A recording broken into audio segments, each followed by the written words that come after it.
मिथुन राशि वाली महिलाएं, ये लोग अपने को हर परिस्थिति में ढाल लेती हैं, यानी हर माहौल में रह सकती हैं। आसानी से क्रोध नहीं करती, लेकिन अगर क्रोध किया तो ज़्यादा क्रोध करने वाली होती हैं। वैसे ये क्रोधी स्वभाव की नहीं होती हैं, लेकिन जिद्दी स्वभाव इनका कभी कभी आपको देखने को मिल जाएगा।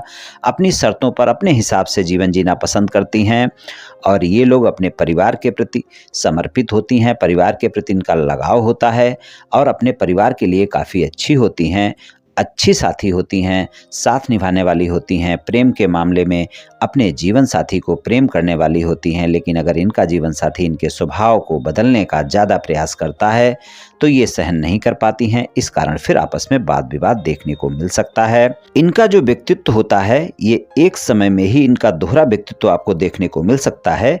ये जिस व्यक्ति से जिस तरह बात करना चाहेंगी कर लेंगी।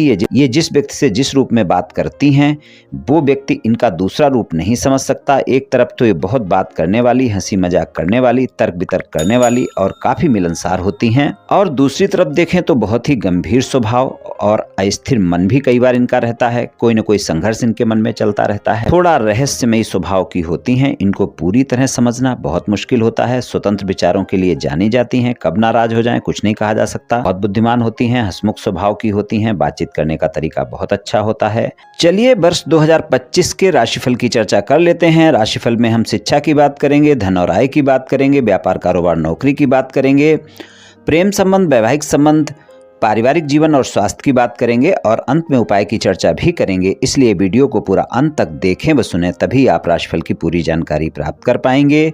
ये राशिफल चंद्र राशि पर आधारित है, यानी मून साइन पर। जिनको अपनी राशि नहीं पता है वो इस वीडियो को अपनी नाम राशि से भी देख व सुन सकते हैं। वार्षिक राशिफल में हम मुख्यतः शनि, गुरु, राहु और केतु के गोचर के आधार पर आपको क्या परिणाम मिल सकते हैं वर्ष 2025 में, चलिए जान लेते हैं।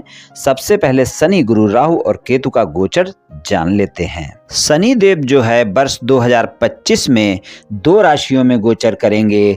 पहले तो 29 मार्च 2025 तक वो कुंभ राशि में गोचर में रहेंगे और 29 मार्च 2025 को ही राशि परिवर्तन करके वो मीन राशि में अपना गोचर प्रारंभ करेंगे और फिर 2025 के पूरे वर्ष में 29 मार्च 2025 से लेकर और वर्ष के अंत तक 2025 के वर्ष के अंत तक वो मीन राशि में ही गोचर करेंगे।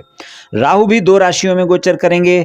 पहले तो उनका गोचर मीन राशि में रहेगा 18 मई तक के समय में और 18 मई 2025 को ही राशि परिवर्तन करके वो अपना गोचर कुंभ राशि में प्रारंभ करेंगे और फिर पूरा वर्ष 2025 वो कुंभ राशि में ही रहेंगे। और केतु कन्या राशि में रहेंगे 18 मई 2025 तक के समय में और 18 मई 2025 को ही राशि परिवर्तन करके वो सिंह राशि में अपना गोचर प्रारंभ करेंगे और वो फिर पूरे वर्ष सिंह राशि में ही 18 मई से लेकर वर्ष के अंत तक वहीं पर गोचर में रहेंगे। गुरु का गोचर जो होगा वो आपका 3 राशियों में होगा वर्ष 2025 में। पहले तो गुरु जो अपने गोचर में रहेंगे वृषभ राशि में रहेंगे और 14 मई तक के समय में वृषभ राशि में ही गोचर करेंगे और 14 मई को ही वो राशि परिवर्तन करके मिथुन राशि में अपना गोचर प्रारंभ करेंगे और 18 अक्टूबर को वो मिथुन राशि से निकलकर कर्क राशि में अपना गोचर प्रारंभ करेंगे और उसके बाद 5 दिसंबर को फिर से वो मिथुन राशि में अपना गोचर प्रारंभ करेंगे। तो कुछ इस तरह से गुरु का गोचर 3 राशियों में रहने वाला है। गुरु का जल्दी जल्दी राशि परिवर्तन वर्ष 2025 में आपको देखने को मिलेगा। शनि, गुरु, राहु और केतु का गोचर कुछ इस तरह से रहने वाला है वर्ष 2025 में। चलिए सबसे पहले शिक्षा की बात करेंगे। मिथुन राशि वाली महिलाओं के लिए शिक्षा के मामले में वर्ष अच्छा रहेगा। शिक्षा में आपको अच्छे परिणाम देखने को मिलेंगे।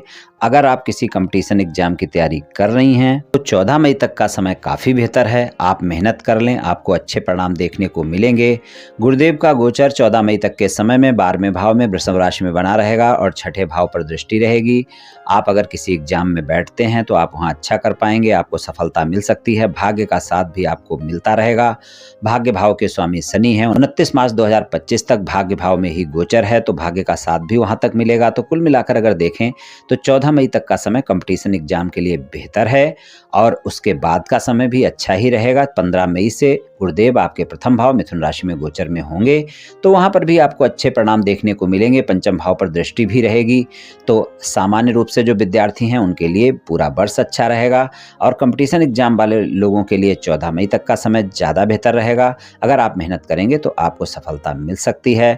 शिक्षा के लिए बेहतर वर्ष साबित होने वाला है। अगर आप कोई व्यापार, कारोबार या नौकरी करती हैं तो इस वर्ष मध्यम परिणाम देखने को मिलेंगे, यानी मध्यम वर्ष रहेगा।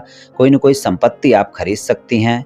स्थान परिवर्तन हो सकता है, यानी कि आपका नौकरी में ट्रांसफ़र हो सकता है, या फिर व्यापार कारोबार में कोई आप विस्तार कर सकते हैं या फिर स्थान परिवर्तन कर सकते हैं। और इस साल अगर देखें तो मिला जुला सा साल आपके लिए रहने वाला है व्यापार, कारोबार और नौकरी के मामले में। लेकिन अगर आप विदेशी कंपनी में नौकरी करती हैं या फिर विदेश से जुड़कर कोई व्यापार कारोबार कर रही हैं तो ये साल आपको अच्छे परिणाम दिखा सकता है। वहाँ पर 14 मई तक के समय में ज़्यादा बेहतर परिणाम देखने को मिलेंगे। और अगर वो कोई ऐसी कंपनी है जो फाइनेंस सेक्टर से जुड़ी हुई है तो आपको बहुत अच्छे परिणाम देखने को मिलेंगे। अगर आप कोई डॉक्टर हैं, कोई नर्सिंग होम चलाती हैं, कोई मेडिकल स्टोर चलाती हैं, आप वकालत के क्षेत्र से हैं या वकालत के क्षेत्र में कोई नौकरी कर रही हैं तो आप देखेंगे ऐसी सभी जगह पर आपको ज़्यादा लाभ देखने को मिलेंगे। शिक्षा के क्षेत्र से जुड़कर अगर कोई व्यापार, कारोबार, नौकरी है तो वहाँ पर भी आपको अच्छे परिणाम देखने को मिलेंगे। 10 मई तक के समय में धन और आय के मामले में खर्चों की अधिकता आपको देखने को मिलेगी, इसलिए वहाँ पर आप खर्चों पर नियंत्रण रखकर अवश्य चलें। उसके बाद का समय जो होगा वहाँ पर आप धन और आय के मामले में बेहतर परिणाम देखेंगी। कुछ बचत भी इस समय पर आप कर पाएंगी, लेकिन खर्चों पर फिर भी आपको पूरे वर्ष नियंत्रण रखना आवश्यक होगा। प्रेम संबंध के मामले में आपके साथी के साथ आपको 14 मई तक के समय में ज़्यादा तालमेल बनाकर रखने की आवश्यकता होगी। इस बात का आपको ध्यान रखकर चलना होगा, नहीं तो वहाँ पर आप देखेंगे छोटी छोटी बातों पर आप दोनों के बीच में वाद विवाद देखने को मिल सकते हैं। हालांकि प्रेम संबंध में एक नई ऊर्जा देखने को मिल सकती है, आपका रिश्ता भी मजबूत होगा और 14 मई के बाद का समय प्रेम संबंध में अच्छा देखने को मिलेगा। अगर आपके प्रेम संबंध पहले से हैं तो इस वर्ष आप अपने प्रेम संबंध को विवाह संबंध में बदलने का फैसला भी ले सकते हैं। आप अपने साथी को अपने परिवार वालों से भी मिला सकते हैं। शादीशुदा जीवन में 14 मई तक का समय सामान्य रहेगा। यहाँ पर आपको अपने साथी के साथ किसी भी प्रकार की गलतफहमी और शंका को बड़ा नहीं करना है, छोटी छोटी बातों को बड़ा नहीं करना है, बहस नहीं करनी है। 14 मई के बाद का समय आपके लिए शादीशुदा जीवन में बेहतर परिणाम दिखाएगा। अविवाहित लोगों के लिए भी इस वर्ष अच्छे परिणाम देखने को मिलेंगे और 14 मई के बाद का समय अविवाहित लोगों के लिए भी अच्छा रहने वाला है। पारिवारिक जीवन की बात करें, इस साल सामान्य रहेगा। 14 मई तक का समय बेहतर परिणाम दिखाएगा, लेकिन माता पिता के स्वास्थ्य का ध्यान रखकर चलना होगा। पूरे साल इस बात का ध्यान रखना आवश्यक होगा। परिवार के साथ इस वर्ष आप किसी तीर्थ यात्रा पर जा सकती हैं या कोई धार्मिक कार्य के चलते कोई न कोई परिवार में अधिक खर्च हो सकता है।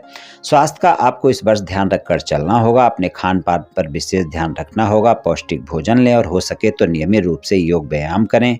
और स्वास्थ्य में अगर कोई भी छोटी से छोटी भी समस्या होती है तो बिल्कुल भी कोताही ना बरतें, इस बात का ध्यान रखकर चलें। स्वास्थ्य में कोई समस्या होने पर डॉक्टर से परामर्श अवश्य लें। उपाय की बात करें तो इस वर्ष आप पूरे वर्ष से भगवान की पूजा उपासना करें। रोजाना सुबह नहा धोकर शिवलिंग पर 1 लोटा जल अर्पित करें और सोमवार के दिन शिवलिंग पर दूध मिश्रित जल अर्पित करें। ये उपाय पूरे वर्ष करें, आप देखेंगी आपको बहुत अच्छे परिणाम देखने को मिलेंगे। ये राशिफल सामान्य राशिफल है, ये सभी महिलाओं पर पूर्ण रूप से प्रभावी होगा ऐसा संभव नहीं है, क्योंकि आपकी जन्म कुंडली पर भी बहुत कुछ निर्भर करता है। आप सभी स्वस्थ रहें, आयुष्मान रहें, धनवान रहें, ऐसी मेरी श्री कृष्ण भगवान से प्रार्थना है। जय श्री कृष्ण, जय श्री राधे।